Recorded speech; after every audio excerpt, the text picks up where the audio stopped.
আসসালামু আলাইকুম। বিদ্যাহাটের পক্ষ থেকে সবাইকে জানাচ্ছি স্বাগতম। এখন আমরা অষ্টম শ্রেণীর গণিত পাঠ্য বইয়ের 5.2 অনুশীলনীর 14 নম্বরের ক থেকে চ পর্যন্ত সমাধান করব। 14 নম্বরে আমাদেরকে বলেছে ভাগ করো। তো চলো আমরা প্রথমে যে কাজটা করব সেটা হচ্ছে আমরা শুধু রাশিগুলোকে লিখে নেব, ভগ্নাংশ আকারে লিখে নেব। বলেছে ভাগ করো, প্রথম রাশিকে দ্বিতীয় রাশি দ্বারা ভাগ করতে বলেছে, তাই আমরা ভাগ করব। প্রথম রাশি এটা লিখে নিব, তারপর একটা ভাগ চিহ্ন দিব, তারপর আমাদের দ্বিতীয় রাশি যেটা সেটা লিখে দিব।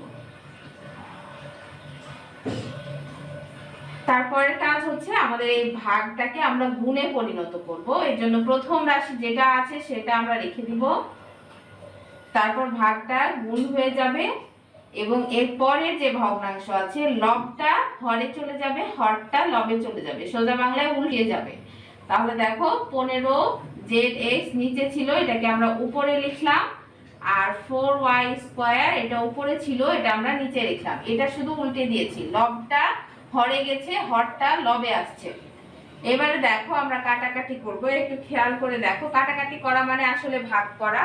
আমরা ভাগ করব, তো দেখো এই সংখ্যাগুলোকে আসলে ভাগ করা তো যায় না কোনোভাবেই, কারণ উপরে হচ্ছে বিজোড় আছে আর নিচে জোড়, তাহলে তো ভাগ করা যাবে না। এখন দেখতে হবে যে এই যে পাশে যে সহগগুলো দেয়া আছে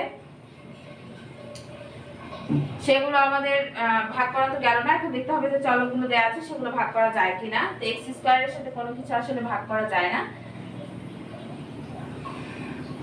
তো দেখো এখানে ভাগ করা যাবে না, আমরা শুধুমাত্র গুণ করে দিব। তাহলে 3 আর 15 গুণ করলে হবে 45, তাহলে 45 লিখলাম। আর x আর x² গুণ করলে হবে x³ তাই x³ লিখলাম। আর একটা z আছে, z পাশে লিখে দিলাম। নিচে দেখো 2 আর 4 কে গুণ করলে হবে 8, আর a আর y², এটাই হচ্ছে আমাদের অ্যানসার। এবারে খ নম্বরটা দেখো। খ নম্বরটা ঠিক একই ভাবে প্রথমে আমরা অঙ্কটা লিখে নিব। 4c² ভাগ করতে বলেছে তাই এখানে ভাগ চিহ্ন দিলাম। 16a³ তারপরে লেখা আছে 3c³ লিখে দিলাম। পরের কাজ হচ্ছে ভাগটা আমরা গুণে পরিণত করব।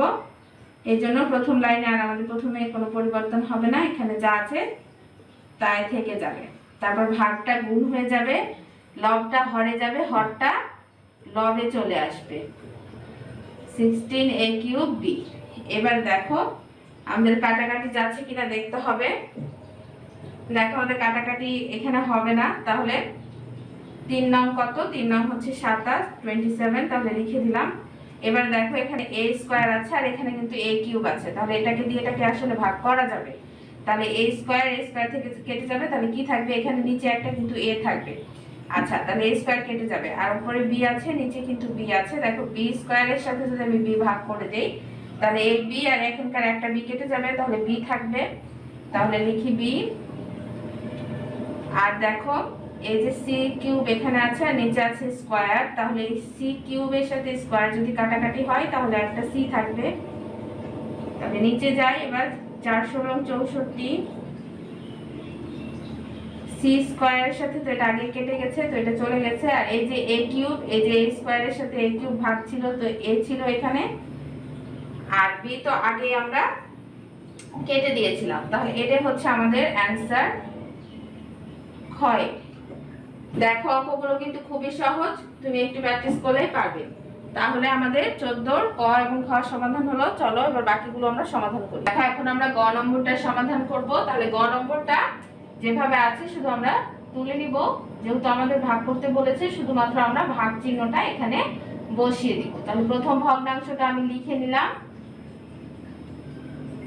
z³, তারপর ভাগ করতে বলেছে তাই ভাগ চিহ্ন দিলাম, তারপরে দ্বিতীয় ভগ্নাংশ যেটা আছে সেটা আমরা লিখে নিলাম। পরের কাজ হচ্ছে আমাদের কি করতে হবে? ভাগ চিহ্নটা গুণ চিহ্নে পরিণত করতে হবে। a⁴, b⁴, c⁴ by 4x³ y³ z³ ভাগটা গুণ হয়ে যাবে।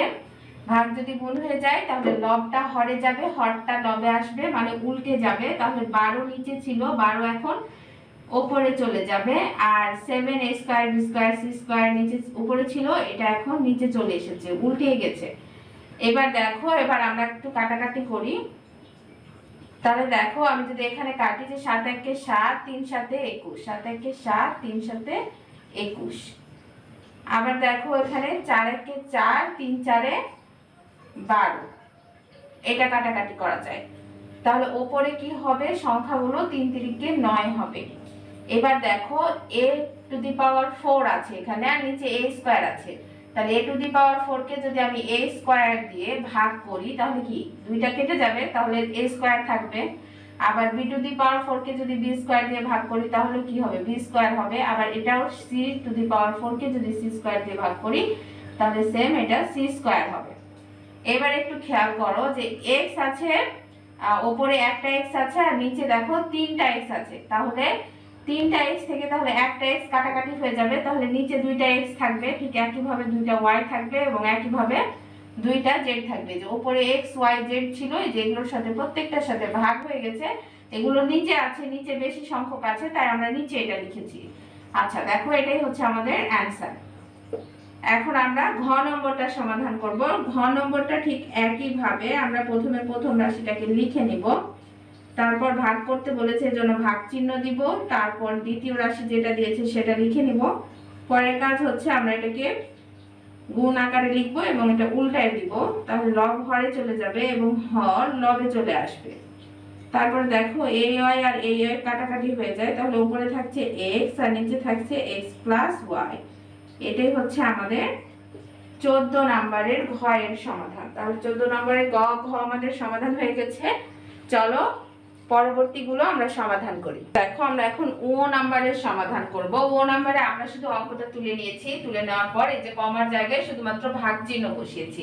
আমাদেরকে বলেছে ভাগ করো, এর জন্য দেখো দুইটা রাশির মাঝখানে আমি শুধু ভাগ চিহ্নটা বসিয়েছি, আর কোনো পরিবর্তন হয় নাই। এখন দেখো আমরা এটাকে যদি কাটাকাটি করতে চাই তাহলে আমাদের প্রথমে কাজ হচ্ছে ভাগ চিহ্নটাকে আমাদের উঠিয়ে গুণ চিহ্ন করতে হবে। তাহলে a + b whole square by a - b whole square, ভাগটা গুণ চিহ্ন হয়ে যাবে। এখন লবটা চলে যাবে হরে আর হরটা চলে আসবে লবে। এবারে দেখো আমরা শুধু ভেঙে নেব। তাহলে a + b হোল স্কয়ার মানে কয়টা a + b, দুইটা a + b। তাহলে আমরা লিখব a + b into a + b। আবার a - b হোল স্কয়ার মানে a - b হচ্ছে দুইটা, তাহলে a - b লিখলাম। তারপর গুণ চিহ্ন আছে, গুণ দিলাম। উপরে a + b আছে আর নিচে a স্কয়ার - b স্কয়ারের সূত্র হচ্ছে a + b into a - b। তাহলে দেখো এটা আমরা লিখে নিলাম। এখন আমরা শুধু কাটাকাটি করব। তাহলে দেখো এখানে একটা a + b আছে, এখানে একটা a + b আছে। আর কি কোনো চেঞ্জেস আছে? আবার নিচে আমরা দেখি কোনো a + b কি আমাদের আছে? না, নিচে দেখো আর কোনো a + b নাই, তাহলে আর কোনো কাটাকাটি হবে না। তাহলে আমরা এখানে অ্যানসারটা লিখব। উপরে তাহলে থাকলো a + b একটা, a + b দুইটা, তার মানে a + b হোল স্কয়ার উপরে থাকলো। আর নিচে দেখো a - b এখানে একটা, এখানে একটা a - b, এখানে একটা a - b। তাহলে কয়টা a - b? তিনটা a - b। তাহলে এটা হয়ে গেল a - b হোল কিউব। এটাই হচ্ছে আমাদের 9 নম্বরের অ্যানসার। এখন দেখো আমরা 4 নম্বরের সমস্যাটার সমাধান করব। তো 4 নম্বরে দেখো অঙ্কটা যা আছে আমরা শুধু 4 নম্বরে সেটা লিখে নিয়েছি। লিখে নেওয়ার পরে প্রথম ভগ্নাংশ এবং দ্বিতীয় ভগ্নাংশের মাঝখানে আমরা শুধু একটা ভাগ চিহ্ন দিয়েছি। ভাগ চিহ্ন দেওয়ার পরে এখন আমাদের পরবর্তী কাজ হচ্ছে এই ভাগ চিহ্নটাকে গুণ চিহ্নে রূপান্তরিত করব। তাহলে x³ - y³ by x + y, ভাগটা গুণ চিহ্ন হয়ে যাবে। তাহলে লবটা হরে যাবে, হরটা লবে আসবে। তাহলে হরে ছিল x² - y² আর লবে ছিল x² + xy + y²। এখন আমাদের পরবর্তী কাজ হচ্ছে এটাকে শুধু ভেঙে নেওয়া। এটা x³ - y³ তাহলে a³ - b³ এর সূত্র আছে, সূত্র হচ্ছে x - y into x² + xy + y²। আর নিচে হচ্ছে x + y, তারপর গুণ চিহ্ন দিব। তারপর a² - b² এর সূত্র আছে, তাহলে x + y হবে একটা আর x - y হবে আরেকটা। তারপরে দেখো যা আছে x² + xy + y² আমরা লিখে দিব। এখন শুধু দেখো আমরা কাটাকাটি করব। তাহলে দেখো এখানে একটা x square plus xy plus y square এটা একটা, আর এখানে একটা আছে, তাহলে এই দুইটা আমরা কেটে দিলাম। আবার দেখো এখানে একটা x প্লাস y আছে আর এখানে একটা x প্লাস y আছে, তাহলে এই দুইটা কেটে দিলাম। আর কাটাকাটি করার মতো কিছু নাই, তাহলে উপরে কি থাকলো দুইটা x মাইনাস y একটা, x মাইনাস y দুইটা, তাহলে একটা x মাইনাস y আর একটা x মাইনাস y দুইটা থাকলো, এর জন্য উপরে স্কয়ার দিয়ে দিলাম। এটাই হচ্ছে আমাদের অ্যানসার। দেখো আজকে আমরা ক থেকে চ পর্যন্ত সমাধান করেছি। আজকের মতো এই পর্যন্তই, দেখা হবে পরবর্তী পর্বে। সবাই ভালো থেকো, সুস্থ থেকো, আল্লাহ হাফেজ।